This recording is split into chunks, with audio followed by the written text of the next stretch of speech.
when you want to get off that darkest ground, but gravity pulls you straight down. Hi guys, आज हामी कुरा गर्न जाँदैछौँ Bajaj 2022 top 5 most awaited upcoming bikes in नेपालको बारेमा। So आजको फर्स्टमा रहेको छ Bajaj Pulsar 125 and Bajaj Pulsar NS 125। यो दुईवटै बाइक 125 सीसीमा पर्छ, तर पल्सर 125 कम्प्युटर सेगमेन्टको बाइक हो र पल्सर NS 125 एउटा naked sport street fighter bike हो जसको अलमोस्ट डिजाइन एन्ड फिचर्स धेरै राम्रो रहेको छ। तर गाइज बजाज पल्सर र NS सिरिजको डिजाइन एन्ड फिचर्स एकदम आउटडेटेड भइसकेको छ, जसलाई बजाजले डेफिनेटली अपडेट गर्नेवाला छ। बजाजले यो बाइकहरूको फिचर्समा पनि काम गर्नेवाला छ। पल्सर 125 को बारेमा कुरा गर्नुपर्दा करेन्टली यो बाइकको एड सोरुम प्राइस रहेको छ 2,34,900 रुपिस र यो बाइकको एड सोरुम प्राइस त्यति धेरै त छैन। प्रोबेबली पल्सर 125 मा LED हेडल्याम्प देख्न पाउनेछौँ, newly designed analog plus digital टाइपको इन्स्ट्रुमेन्ट कन्सोल देख्न पाउनेछौँ र साथै यो बाइकमा newly designed new muscular fuel tank र रियर डिजाइन टेल सेक्सन पनि पाउन सक्छौँ। यो बाइकमा सिंगल पिस सेटअपको पनि अप्सन पाउन सक्छौँ र स्प्लिट सिटको पनि अप्सन पाउन सक्छौँ। यो बाइक नेपाली टु व्हिलर्स मार्केटमा 2022 जुलाईसम्म देख्न पाउनेछौँ।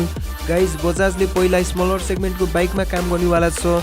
सो सबैभन्दा पहिला बजाजको स्मलर सेगमेन्टको बाइकहरू देख्न पाउनेछौँ, किनकि बजाजले मेनली आफ्नो पल्सर सिरिजमा काम गरिरहेको छ।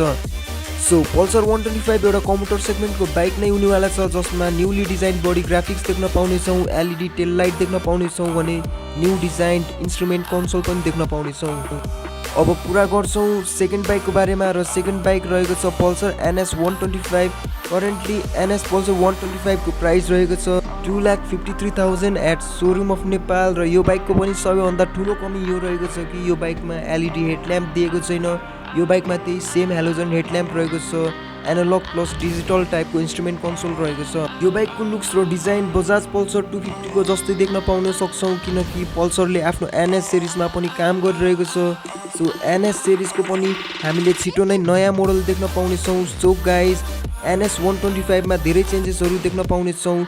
यो बाइकको डिजाइन हामीले N250 को जस्तै देख्न पाउनेछौँ, न्यूली डिजाइन इन्स्ट्रुमेन्ट कन्सोल देख्न पाउनेछौँ, न्यू स्पोर्टी डिजाइन देख्न पाउनेछौँ र रियरमा newly design LED tail light पनि देख्न पाउनेछौँ।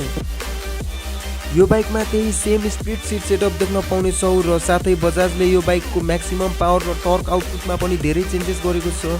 यो बाइकको फ्रन्टमा डिस्क ब्रेक देख्न पाउँछौँ भने रियरमा ड्रम ब्रेक देख्न पाउँछौँ। यो बाइकमा न्यूली डिजाइन्ड एलोय व्हील्स देख्न पाउनेछौँ र यो बाइक पनि जनवरीदेखि जुलाईको बिचसम्म देख्न पाउनेछौँ। र अब हामी कुरा गर्छौँ थर्ड नम्बरको बाइकको र थर्ड नम्बरमा रहेको छ Bajaj Pulsar 150। Guys Bajaj Pulsar 150 एउटा कम्प्युटर सेगमेन्टको बाइक हो र यो बाइकको बेस्ट पार्ट यो हो कि यो बाइकको माइलेज धेरै राम्रो रहेको छ। यो बाइकमा कम्फर्ट पनि धेरै राम्रो रहेको छ, तर यो बाइकमा पनि केही इलेक्ट्रिकल फिचर्सहरू त्यति राम्रो रहेको छैन जुन चेन्जेस गर्न जरुरी रहेको छ।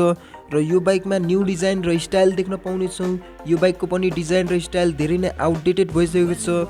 यो बाइकको फ्रन्टमा न्यूली डिजाइन LED हेडल्याम्प देख्न पाउनेछौँ। यो बाइकमा न्यू फ्रेस लुक्स देख्न पाउनेछौँ। बजाजले सबै बाइकहरूको फ्रन्ट लुक्सलाई चेन्ज गरेर ल्याउनेवाला छ। साथै यो बाइकमा newly design muscular fuel tank पनि देख्न पाउनेछौँ। यो बाइक पल्सर N250 सँग नै इन्स्पायर्ड हुनेवाला छ र यो बाइकमा न्यूली डिजाइन इन्स्ट्रुमेन्ट कन्सोल पनि देख्न पाउनेछौँ। यो बाइकमा त्यही सिंगल सिट देख्न पाउनेछौँ र रियरमा न्यूली डिजाइन टेल ल्याम्प देख्न पाउनेछौँ र यसको price at showroom of Nepal रहेको छ 2,90,900 रुपिस। गाइज यो बाइकमा केही मेकानिकल चेन्जेस पनि देख्न पाउनेछौँ र यो बाइकको पावर र टर्क पनि थोरै बढ्नेछ र यो बाइकको म्याक्सिमम पावर रहेको छ 14 bhp र म्याक्सिमम टर्क रहेको छ 13 bhp को with 5 speed gear box transmission. र यो बाइकको न्यू मोडलको इन्जिन ट्युनिङ थोरै डिफ्रेन्ट देख्न पाउनेछौँ। यसको कारणले यसको म्याक्स पावर र टर्कमा केही चेन्जेस आउन सक्छ। सो यो थियो हाम्रो थर्ड नम्बरको बाइक। सो फोर्थ नम्बरमा रहेको छ बजाज पल्सर 180। बजाजको 180 सेगमेन्टमा यो bike one of the powerful bike हो। यो बाइकको ओभरअल लुक्स र डिजाइन निकै नै आउटडेटेड भइसकेको छ, जसलाई अपडेट गर्न पनि जरुरी छ। बजाजको पल्सर 125, 180 सबै बाइकको डिजाइन सेम जस्तै नै छ। सो यो बाइकमा अलमोस्ट सेम डिजाइन देख्न पाउँछौँ। पल्सर 180 मा पनि हामीले न्यू डिजाइन LED हेडल्याम्प देख्न पाउनेछौँ with LED DRLs। Pulsar N250 सँग inspired analog plus digital instrument console देख्न पाउनेछौँ र न्यू LED टेल लाइट देख्न पाउनेछौँ। यो बाइकमा स्प्लिट सिट सेटअप देख्न पाउनेछौँ र गाइज यो बाइकले करेन्टली नेपाली टु व्हिलर्स मार्केटमा अपाचे आरटीआर 164B सँग कम्पिट गर्नेवाला छ र यो बाइकको नेपाली टु व्हिलर्स मार्केटमा एट सोरुम प्राइस रहेको छ 2,76,900 र यो बाइक जनवरीदेखि जुलाई 2022 सम्म नेपालमा लन्च हुन सक्छ र यो बाइकमा हामीले मेकानिकल चेन्जेस देख्न पाउँछौँ किनकि यो बाइकको इन्जिन ट्युनिङ थोरै डिफ्रेन्ट देख्न पाउँछौँ किनकि यो बाइकको म्याक्सिमम पावर र टर्कमा पनि माइनर चेन्जेस आउन सक्छ। सो यो थियो हाम्रो 4th नम्बरको Bajaj Pulsar 180 bike. So guys आजको हाम्रो 5th नम्बरमा रहेको छ बजाज पल्सर RS 250 जुन अपकमिङ बाइक हो। बजाजको तर्फबाट पल्सर RS 250 एउटा फुल्ली फियर्ड सेगमेन्टको बाइक हुनेवाला छ। जसको एक्सपेक्टेड प्राइस रहेको छ 5 to 6 lakh rupees at showroom of Nepal र यो बाइक बजाजको डोमिनर 250 सँग नै बेस्ड हुनेवाला छ। यो बाइकमा त्यही सेम बजाज डोमिनर 250 वाला इन्जिन देख्न पाउनेछौँ, सेम कम्पोनेन्ट र सेम फिचर्स देख्न पाउनेछौँ। सो डुक 250 वाला इन्जिन भएको कारणले यो बाइकको म्याक्सिमम पावर र टर्क आउटपुट धेरै नै राम्रो देख्न पाउनेछौँ।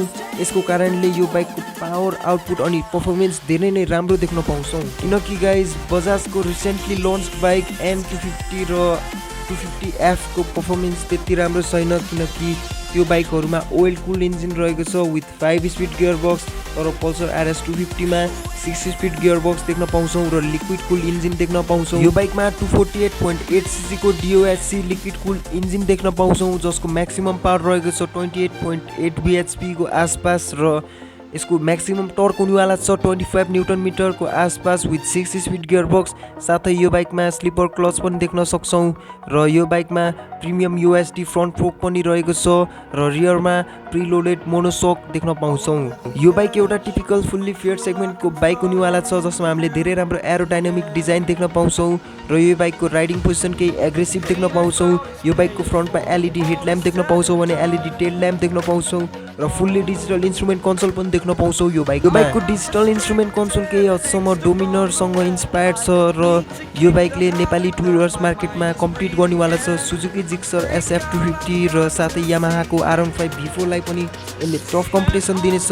सो गाइज यो थियो आजको top 5 upcoming bike. So guys बजाजको अरू पनि बाइकहरू लन्च हुनेछ तर बजाजले सबैभन्दा पहिला यो बाइकहरूलाई लन्च गर्नेछ र हजुरहरूलाई यो मध्येमा कुन बाइक सबैभन्दा मन पर्यो कमेन्ट्स गरिदिनु होला, भिडियो मन परेमा लाइक गरिदिनु होला र अहिलेसम्म पनि च्यानललाई सब्सक्राइब गर्नुभएको छैन भने सब्सक्राइब गर्नु होला किनकि यस्तै इन्ट्रेस्टिङ भिडियोहरू हजुरले सबैभन्दा पहिला हेर्न सक्नुहुनेछ।